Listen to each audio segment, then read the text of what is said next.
This video comes to you courtesy of Edward Haas.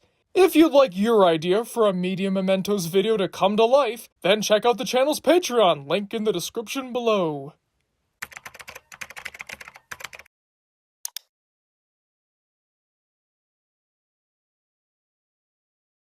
Well then, may as well keep this going.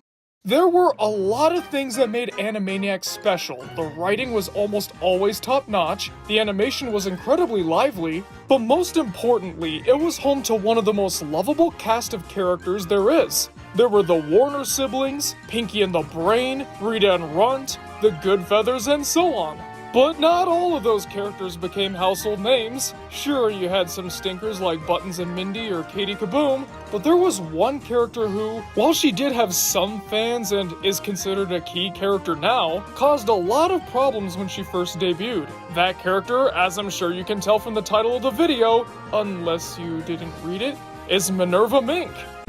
Hey, we're covering Animaniacs again? And it's not the one we don't talk about? We?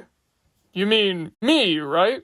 Come on, you know covering Animaniacs without me is like covering Shrek without Billy.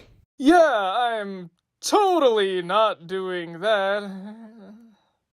Is it too late to convince you that this is a video about Drawn Together? Well, considering that I'm editing the video, yes. Touché. Alright, welcome aboard. Thanks, Captain. Now let us, I guess, tell you about the death of Minerva Mink. So, who exactly is Minerva Mink? Minerva Mink is one of Animaniacs' resident sex symbols. She's always getting Tex Avery-style double takes from her male co-stars, and she revels in that attention. In fact, the inspiration behind her was the crew wanting to make a gender-bent version of the wolf from Red Hot Riding Hood. Minerva also takes after various sex symbols before her, like Betty Boop, Marilyn Monroe, Jessica Rabbit, and Veronica Lake, the latter in particular having the exact same haircut. And apparently, Minerva's original name was going to be Marilyn Mink. But clearly, that's too on the nose and doesn't roll off the tongue as well. Animaniacs was written to have a wide range of ages for its audience.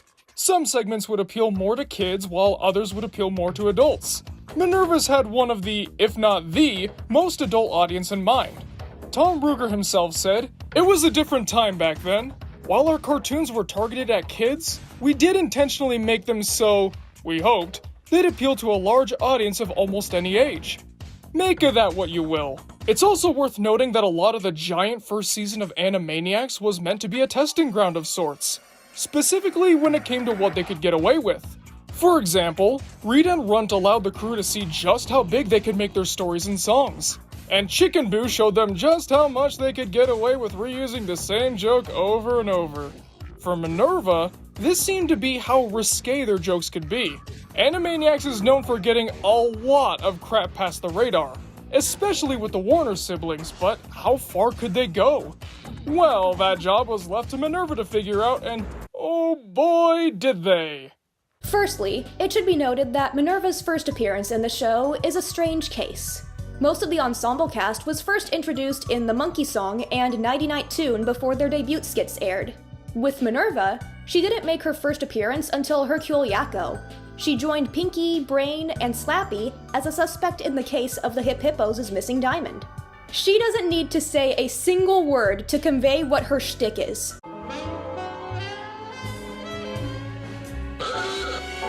Yup, that's Miss Fan Service if I've ever seen her. She's confident and in control of making Yakko and Wacko go crazy for her, but she loses said control when Dot shows her a picture of the missing diamond. Although we haven't seen the full extent of her flirtatious nature, we get a glimpse of one of her two weaknesses, hinting at how shallow she is. Even though Minerva's debut definitely tested the waters in terms of innuendos, one look at her skits reveals the crew dove too deep. Minerva's first starring role was in the appropriately named Meet Minerva. It's sort of a play on the old Elmer Fudd hunting Bugs Bunny thing, but there's a twist. Minerva doesn't just outsmart her foes with her brain, she also outsmarts them with her other qualities. Most of the jokes in this short are wild takes reacting to how attractive other characters are. There's still some banter and wordplay, but this is the main focus. It's fine. I kind of see this in the same way that I see Katie Kaboom. where you mostly come for the animation and designs of the crazy things rather than the characters and writing. Though these work far better than anything Katie's stories ever did. Part of the reason why these work so well is the character herself. Objectively, Minerva isn't a very good person, or in this case, Mink. She's shallow, vain, and flippant, and she knows what she wants and will only have that. While she's intelligent, she also lets her negative qualities overtake her from time to time, but not necessarily in an obnoxious way, more like Brain from Pinky and the Brain, though not quite as lovable. Overall, a good introduction to the character. Too bad it wasn't her actual introduction, though. Yeah, of her two shorts, her introduction was aired second. What aired before it, and why? The answer to the former is her other cartoon, Moon Over Minerva.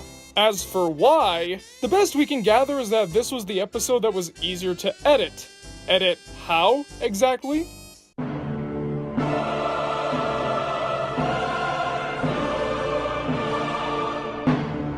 Yeah. Need we say more? Edits aside, this gets pretty solid and has more to its plot than Meet Minerva. Minerva laments how she has no boyfriend and isn't rich, as every man in the meadow gawks at her beauty. Lo and behold, the nerdy Wilford comes in to try to win her heart. She toys with him for a minute before brutally putting him down, only for her to stumble upon a far more handsome, muscular man later that night and go absolutely bonkers. She's blissfully unaware that this is Wilford, who's actually a werewolf and serves as a male counterpart to Minerva. By that I mean his wereform elicits the exact same response from the women of the meadow, which I think gives him more potential compared to the dog Minerva's pitted against in Meet Minerva. I'm kind of sad that Wilford doesn't appear again. He and Minerva's dynamic is interesting, seeing that she's only into him for his monthly transformations. It's parasitic and they deserve each other. But Wilford's not the only thing that doesn't come back. She's right. Those are all of Minerva's cartoons. Yep, 2 in season 1 and 0 in the others. She made a few more appearances in episodes afterwards, but her days as a leading lady were over. Why? Well, firstly, things were never smooth sailing for the Minerva Mink cartoons to begin with. The executives got cold feet pretty quickly. Tom Ruegger describes it this way. In a nutshell, Minerva was considered to be a little too sexy for our target audience. Our executive producer, Steven, and the president of Warner Brothers Animation, Gene McCurdy, thought that Minerva was perhaps a bit too voluptuous and her storyline was a bit too one note, in that she was very sexy and seemed to arouse the sexual interest of any and all males in her vicinity, no matter what their species. Since the show had a large kid audience, it was decided to tone down Minerva's romantic aggressiveness as well as her curviness. To that end, we wound up needing to remove cleavage lines from the McClanahan Startoons Minerva episodes. Like he says here, most of the editing was done to the second episode, which aired first. The risque natures of the segments were still there, of course, they just removed some of the more surface-level issues. They still had her naked silhouette, but at least she has less visible cleavage? Of course, I must point out that this show got away with just about anything it wanted, so what were the network heads so scared of? Minerva Mink. Minerva Mink. It seems that everything's gone wrong since Minerva. Parents who would be none too happy about the content of Minerva's cartoons, that's who. Given that the jokes were basically all about sex appeal, it was assumed that parents who don't know how to tell their children not to watch something would decide to go the more logical and sophisticated route of complaining to the studio and blaming them for their inability to parent. Now, we weren't able to find any specific records of parental outrage, but you know how 90s parents were. There had to have been some. This, of course, means that the Mothers Against Minerva, or the MAM, as well as the censors, ignored the other risque elements of Animaniacs like, oh, I don't know, the heavy focus on the hip hippo's butts, the sexual innuendos, fingerprints, and Hello Nurse in general. It was a character who had 2 starring roles that got all the network rage. Then again, in their defense, they did try to push the envelope a little bit too much with Minerva. But considering the other innuendos Animaniacs got away with, how could Minerva have been the one to take it too far? What sets her apart from the adult jokes in other skits like The Warners or Pinky and the Brain? Well, let's take a look at some of their more notable examples. The fingerprints joke, while quite dirty, can easily be swept under the rug by young viewers. It has a sense of innocence considering that's not what Yakko's actually saying, and it comes from Dot mishearing him. A lot of the Warners' adult jokes are spoken rather than shown. And even Hello Nurse, while definitely playing a similar role to Minerva, doesn't actually do anything risque. Heck, Miss Flamel does worse considering she pulls a marker out of her breast twice, which is offset by them being partly cut off by the camera. Pinky and the Brain is a similar case, since their innuendos are typically spoken, and ones that have more of a physical component to the joke, like Dolly Parton's appearance in Bubba Boba Brain, don't draw too much attention to it. Minerva's innuendos, on the other hand, are a lot more in your face with how sexual they can be. The physical elements, the spoken word, all of it. When you remember that this is supposed to be a kid's show, it can be uncomfortable watching Minerva ask Newt to blow her toes and him getting turned on by it.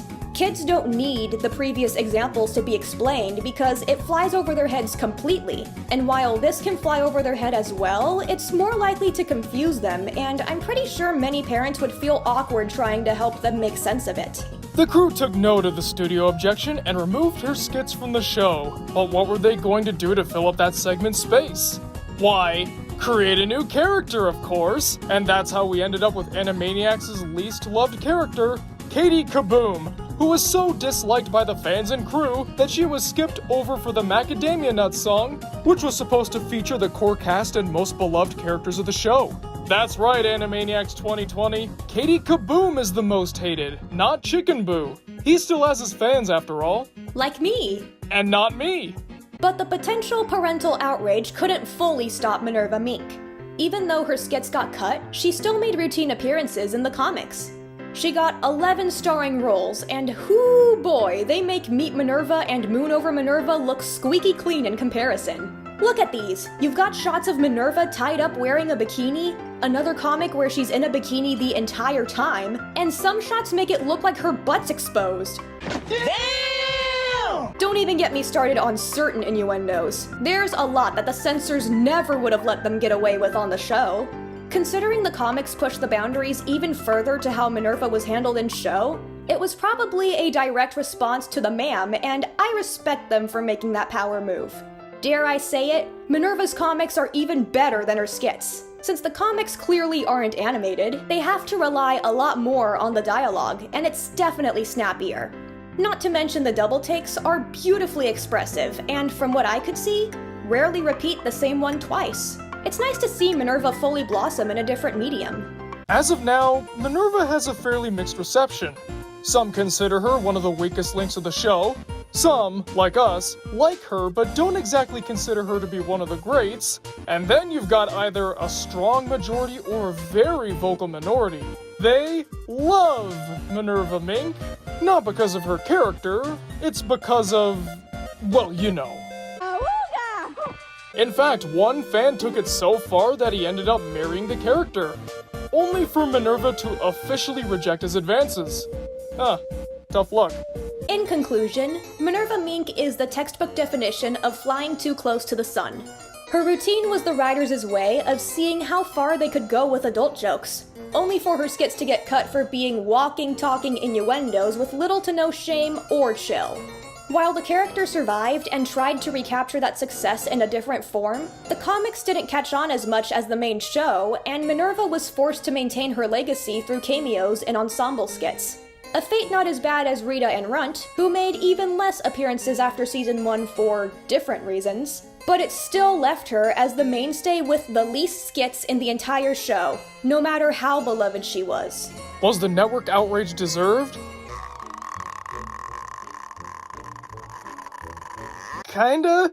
They did take things a bit too far, especially for a kid's show, but after seeing how much more they got away with in the comics, as well as the original show itself with other characters, well, that muddies the waters a little bit there. Still, our interpretation can undo the past, and can't retroactively stop the death of Minerva Mink. Well, that's all for now. What did you guys think of Minerva Mink? Did you enjoy her skits and character? Or did you see her as a pointless addition to Animaniacs? Don't be shy, comment below and tell us. And it's that time again. It's time for our Patreon roll call. Our Masters of Fate, Manny Paredes, Kev, Leafstorm, Ryan Williams, and Chan 11. And our executive producers, Unkale, Blackjack, Edward Haas, H.R. Hoffman, Who Else But Zane, YouTube Milkwad, Albert Robinson, I Am Fove, Aaron Vasquez, and Ravioli Supremo.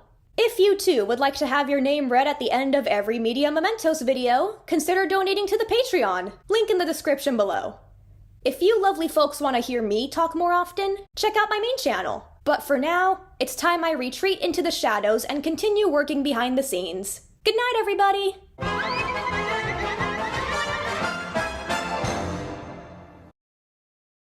Are we recording the outro now? Am I late? Yep, that's just typical.